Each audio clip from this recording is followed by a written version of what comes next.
Ouais, j'ai mis une capuche, ouais. Ça te défrise, bonhomme? Peut-être que t'es chaud.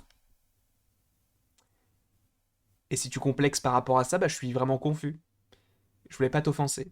Mais en tout cas, je voulais commencer cette vidéo avec de la bienveillance et un siège qui grince, bien évidemment. J'espère en tout cas que tu vas bien, que tu as passé une bonne matinée, une bonne journée, une bonne soirée, une bonne nuit. Je m'en fous totalement. Tout ce que je veux, c'est que tu te portes à merveille, peu importe la façon dont tu arrives à ce bien-être. En tout cas, j'espère que tu vas passer un bon petit moment en ma compagnie. Et oui, j'ai mis une capuche parce que je suis peut-être sous couverture, un petit peu comme un autre personnage de la série Hawkeye. Et bien évidemment, avant toute chose, je te précise que si tu n'as pas vu les 4 premiers épisodes de la série Hawkeye, ne regarde pas la suite de cette vidéo parce que, premièrement, je vais te spoiler. Deuxièmement, je vais diffuser des images qui sont dans l'épisode, donc ça pourrait te spoiler. Troisièmement, tant pis pour toi. C'est pas vraiment une raison, ça. Et la deuxième était totalement semblable à la première. Donc en soi, il n'y a qu'une raison. Je risquerais d'être, enfin, tu risquerais d'être spoilé. Et donc je risquerais de te spoiler. Du coup, aujourd'hui, j'espère que vous allez passer un bon moment. Et en plus de ça, je crois que je l'ai déjà dit. Je radote. Ça doit être la fatigue, la vieillesse. On arrive sur la fin de l'année. On sature, peut-être, peut-être pas. Je m'en fous. Plusieurs réalités dans ma tête, plusieurs personnes dans ma tête. Oui, on est plusieurs. On est 65. En tout cas, parlons un petit peu, venons-en au vif du sujet, c'est peut-être le moment là. La montre. La montre qu'on avait déjà évoquée au préalable il y a 1, 2, 3 jours, peu importe. Le moment où vous regardez cette vidéo et le moment où elle est sortie, peu importe. Tout ce qui importe, c'est que vous voyez de quoi je parle. Dans cette montre, il devrait y avoir des informations. Alors, au début, je pensais que ça pouvait être lié à Hawkeye, et notamment par rapport au fait que dans le comics, donc de Matt Fraction, donc Ma vie est une arme, donc c'est le tome 1.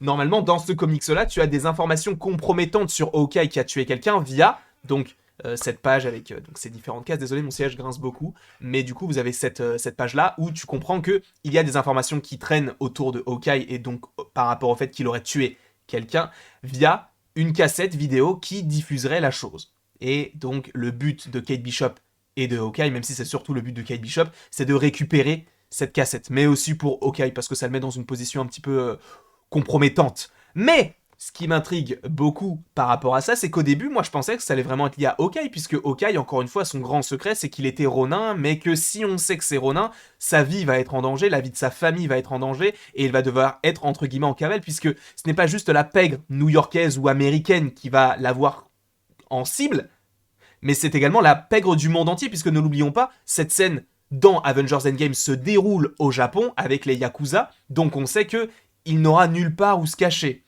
Donc ça va être assez intéressant de savoir quel pourrait être l'avenir de Hawkeye, est-ce qu'il en aura un ou pas, est-ce qu'on va découvrir qui est Hawkeye, est-ce qu'on aurait la possibilité de se dire je peux dire que Hawkeye c'est Ronin, mais au final ne pas le dire parce que ça pourrait le mettre en danger. Je pense notamment à Echo qui pourrait retourner sa veste, je pense notamment à Yelena Belova qui elle-même le sait. Bref, ça peut être l'intrigue de tout cela et de savoir ce que pourrait être Hawkeye à la suite de tout cela si jamais on sait que c'est lui, ça peut être hyper intéressant. Mais la grande théorie qui existe autour de ça, ce serait par rapport au personnage de Laura. Laura qui n'est autre que la femme donc de Clint Barton qui, pour l'instant, en tout cas dans le MCU, n'a pas un grand intérêt. Alors, visiblement, c'est ce qu'on veut nous faire croire. Parce que tout au long de la série, pour l'instant, on nous fait comprendre que Laura a un rôle beaucoup plus important que ce qu'il n'y paraît. Et c'est ça qui est très intéressant, et c'est ça qui, moi, m'intrigue beaucoup. Et c'est vrai que cette idée, c'était surtout venue de Mikey, et je crois qu'il y avait également Anto et Comics Guardian qui pensaient cela, peut-être Eddie également. Mais c'est vrai que Mathéo et moi, on pensait peut-être plus à Hawkeye qui serait lié donc à cette dite montre. Pourquoi? Parce que il ne reste que 2 épisodes, donc ça va être assez complexe de tout rassembler, mais je pense qu'ils vont trouver le moyen de nous expliquer très clairement que c'est bien en rapport avec le personnage de Laura, et ce pour plusieurs raisons. En fait, l'idée serait que dans la montre, il y a des informations qui prouveraient que Laura est, entre guillemets, une sorte d'agent, d'espion, en tout cas, qu'elle cache très très bien son jeu. Déjà, premièrement, et j'ai totalement oublié d'ouvrir mon ordinateur parce que j'ai mes petites notes, parce que oui, parce que pour cette vidéo-là, c'était un petit peu complexe, donc j'ai pris des notes. Premièrement, premier élément, elle ne sort jamais de chez elle. Donc la Barton House, si je peux l'appeler ainsi, elle n'est jamais sortie de chez elle. Enfin, c'est pas qu'elle n'est jamais sortie de chez elle, c'est que depuis qu'on la connaît, on ne l'a jamais vue quitter cette maison. On l'a vu du coup dans la maison dans Avengers l'ère d'Ultron. Il est vrai, on l'a vu dans son jardin, mais c'est toujours sa maison dans Avengers Endgame. Mais c'est vrai qu'on ne l'a vu à aucun moment en dehors de ce petit cocon familial. C'est faux. On l'a vu une seule fois sortir, en tout cas dans le MCU, c'est tout simplement dans Avengers Endgame, lors des funérailles de Tony Stark, mais là, pour le coup, c'est un petit peu précis et particulier, dans le sens où, elle est dans un contexte vraiment, comment on peut dire ça, c'est un petit comité à l'abri des regards, il n'y a que les Avengers qui sont ici. En plus de ça, c'est vrai que c'est totalement à l'abri des regards, puisque tu as Spider-Man qui est unmasked. Donc, unmasked, il est sans son masque, donc ça veut dire qu'il met, entre guillemets, son identité en danger, même si, bon, maintenant on sait qu'elle est en danger via No Way Home, etc. Mais là, visiblement, c'est quelque chose qui ne semblait pas lui porter le moindre problème, puisque c'était vraiment avec des personnes qui pouvaient savoir qui il était, puisqu'il a fait équipe avec eux, même si, bon, la famille, là, c'est un petit peu différent, mais bref. Donc c'est le seul moment où ce personnage-là a pu sortir de chez elle, même dans la série, au moment où ses enfants vont dans la comédie musicale, regarder la comédie musicale avec Hawkeye et justement vivre un petit peu la vie new-yorkaise à Noël, le seul personnage qui reste chez elle, c'est Laura. Pourquoi ? Parce qu'en soi, elle peut très bien aller avec eux. Quel est le problème ? Ils n'ont pas d'enfants à garder ou quoi que ce soit, ou de chiens à garder ou qui que ce soit d'autre. Elle peut très bien venir avec eux parce que, en plus de ça, tu vois qu'elle est en train de décorer le sapin, elle est en train de faire des petites choses, etc. Donc tu comprends que Laura, en fait, c'est comme si elle était entre guillemets enfermée, mais par son bienfait, entre guillemets, c'est elle qui le choisit. Donc c'est pour ça que il y a beaucoup de théories qui disent que la montre contient des informations en rapport avec ce personnage de Laura. De plus, qu'est-ce que j'avais marqué ? Passé sombre qui l'oblige à rester caché, d'où le fait qu'il n'y ait... Voilà, c'est ça aussi. C'est qu'en fait, quand ils se sont installés, on apprend que dans Avengers l'ère d'Ultron, Hawkeye dit « Nick Fury nous a aidés à nous installer ». Très très bien. Mais du coup, Clint Barton en soi, oui, il doit avoir des ennemis, mais c'est des ennemis liés au Shield, donc bon... Voilà. Là, c'est Nick Fury, personnellement, pas en tant que directeur, mais peut-être en tant qu'ami, qui les a aidés tous les deux. Donc peut-être qu'il y a cette idée que, il a à la fois aidé Hawkeye par rapport à son passé et par rapport à tout ce qu'il a pu faire pour le Shield, mais peut-être également à Laura, qui était peut-être auparavant une agente du Shield aussi, ou une agente de quelque part. Bon, on n'en sait rien, mais en tout cas, elle ne quitte pas sa maison, d'où le fait qu'il y ait possiblement le fait que si elle sort, on va apprendre qu'elle est sortie et donc on va la menacer. Je pense que Laura, elle cache vraiment bien son jeu et que c'est peut-être une très très bonne combattante. En plus de ça, dans l'épisode 4, elle parle allemand. Tu vas me dire, et alors, moi aussi je parle allemand. Je suis pas bilingue, mais j'ai des notions d'allemand et c'est pas pour autant que je suis un super espion. Elle parle en allemand à Clint pour ne pas que les enfants comprennent. Sauf que les enfants ne comprennent pas ce qu'ils disent, évidemment, mais ils comprennent qu'elle parle à leur père puisqu'ils parlent en allemand. Donc ça veut dire qu'ils le font peut-être chez eux. Et donc que quand ils ne veulent pas que les enfants le sachent, eh bien ils parlent en allemand.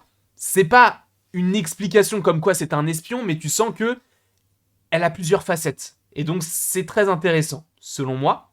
Et en plus de ça, quand Clint Barton lui demande des informations, sachant qu'il peut très bien les demander au Shield, il peut très bien demander à Nick Fury. Tu me diras, il y avait le budget aussi, il faut peut-être pas tout le temps ramener Samuel L. Jackson parce qu'il coûte cher. Mais c'est elle qui lui répond. Et elle lui répond très facilement, comme si elle savait déjà où chercher. Alors peut-être qu'elle a appris via ce personnage de Hawkeye, et donc elle lui a... c'est un petit peu son Wallace, entre guillemets. Wallace dans Kim Possible, c'est celui qui va lui dire « Va là, fais ci, fais ça », mais c'est parce qu'il est sur un ordinateur, et voilà. Donc peut-être que c'est Hawkeye qui lui a montré un petit peu comment rechercher ces informations-là, ou peut-être qu'elle l'a su directement, parce qu'elle-même a le même passé, entre guillemets, que Hawkeye, parce qu'elle-même, c'était un agent. Parce qu'elle sait où chercher sans avoir besoin de Hawkeye. Et en plus de ça, elle va extrêmement rapidement. Donc, pour moi, c'est totalement lié à ça. En plus, j'ai noté quelque chose que je vais vous lire parce que c'est un petit peu long. J'ai noté précisément que Hawkeye, pardon. On va mettre cette petite photo, hein, même si bon, c'est pas forcément à ce moment-là. Mais Hawkeye parle d'informations, donc, par rapport à la montre, liées à une personne proche de lui. Et c'est vrai qu'à ce moment-là, on aurait pu se dire, il parle totalement de Ronin, puisque en général, quand il parle de Ronin, c'est comme s'il parlait d'une autre personne qui est assez proche de lui, puisque il le dit lui-même à Echo et Obro, j'ai vu Ronin plutôt mourir. Donc on peut supposer qu'il parle bien de Ronin, sauf qu'il parle à Kate Bishop qui a appris toute seule, entre guillemets, qui a su que Hawkeye, c'était Ronin. Donc il n'y a vraiment pas forcément de logique par rapport à tout ça, et tu te dis, en fait, il parle pas de Ronin. Parce que s'il parlait de Ronin, il aurait dû dire moi ou Ronin. Parce qu'ils ne sont qu'à deux, leur conversation peut être secrète ou privée. Donc on sait qu'il n'y a que deux qui parlent. Donc sachant que Kate Bishop sait que Ronin c'est Hawkeye, ça me semblerait bizarre que Hawkeye part d'une autre personne encore, si ce n'est que c'est une autre personne. Tu vois ce que je veux dire ou pas? Donc apparemment, enfin pour moi, il ne parle pas de Ronin, mais il parle de Laura, mais il veut pas lui dire parce qu'il il faut quand même garder des secrets. Il peut pas tout dire à Kate Bishop, qui connaît depuis même pas une semaine. Donc c'est un petit peu complexe. Donc c'est par rapport à ça aussi que tu peux te douter que Laura est bien liée à cette montre, mais qu'également il y a peut-être des liens, notamment avec le comics, puisque dans le comics, donc tu as cette cassette qui a en lien avec le passé d'Hawkeye, là ça peut être en lien avec le passé de Laura, qui ne peut pas donc sortir de chez elle, ou alors avec des occasions très particulières, etc. Mais parce qu'elle doit rester cachée pour protéger sa famille, parce qu'elle peut être dangereuse. Mais qui est-ce qu'elle peut être? Et ça, je le dois à Comics Guardian, puisqu'il en a parlé lors de l'After. Tout est en description. Les chaînes de tout le monde sont en description. Mockingbird. Mockingbird qui, dans les comics, est également un agent, et qui pourrait être semblable. Alors, il ne me semble pas que Mockingbird soit Laura dans les comics, puisque en fait, l'histoire de Hawkeye est totalement différente des comics et dans les films, puisque dans les films, il a une famille, il est entre guillemets rangé sentimentalement parlant.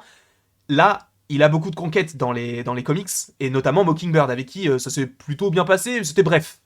Mais, sachant que c'est un agent avec qui il a déjà eu une relation, pourquoi ne pas avoir Laura, qui était en fait Mockingbird, donc Mockingbird et Hawkeye, qui sont en couple aujourd'hui et qui ont eu leurs enfants avec donc l'oiseau moqueur et le faucon. Moi je trouve ça hyper stylé, je trouve ça hyper intéressant, donc par rapport à ça je tiens à préciser que l'idée en soi ne venait pas forcément de moi, puisque ça venait de l'idée de Mikey, en tout cas la première fois que je l'ai entendu, qui disait que la montre pouvait être liée possiblement à la mer. Mais du coup avec donc tous nos autres invités qui en ont parlé, que ce soit Comics Guardian, Eddie, Anto ou même Mathéo, et même vous sur le chat, l'idée reste plausible, et c'est vrai que ils ont réussi à me retourner le cerveau en me disant mais oui en fait c'est la seule logique à tout cela. En tout cas, pour moi, pour moi, c'est pas vraiment de moi cette théorie, mais c'est vrai que de plus en plus, je pense que les informations qui sont dans la montre sont en lien uniquement non, mais en tout cas en grande partie par rapport à ce personnage de Laura, la femme donc de Hawkeye, qui cache bien son jeu. En plus, Tony Stark le dit dans Avengers l'ère d'Ultron, Madame Barton, petite cachotière. Voilà. Quand justement quand elle rentre en contact avec Nick Fury pour leur dire ils sont là. Bref, en tout cas, ça m'a fait extrêmement plaisir de vous. Je bug. Mais ça m'a fait extrêmement plaisir. Articulation, bonhomme. J'ai rendez-vous chez l'ophtalmo, pas du tout. Chez comment on appelle celui qui s'occupe de la prononciation des mots? Je ne sais plus. On s'en fout. En tout cas, bref. J'ai rendez-vous pour améliorer tout ça. C'était une blague qui a totalement foiré puisque j'ai totalement oublié ce que je voulais dire. Mais en tout cas, merci beaucoup à vous d'avoir regardé cette vidéo. N'hésitez pas à l'aimer, à la partager, à la commenter et à vous abonner. Cela me ferait évidemment extrêmement plaisir. Et après toute cette longue vidéo, les gars, il ne me reste plus qu'à vous dire à la prochaine. Pour la prochaine.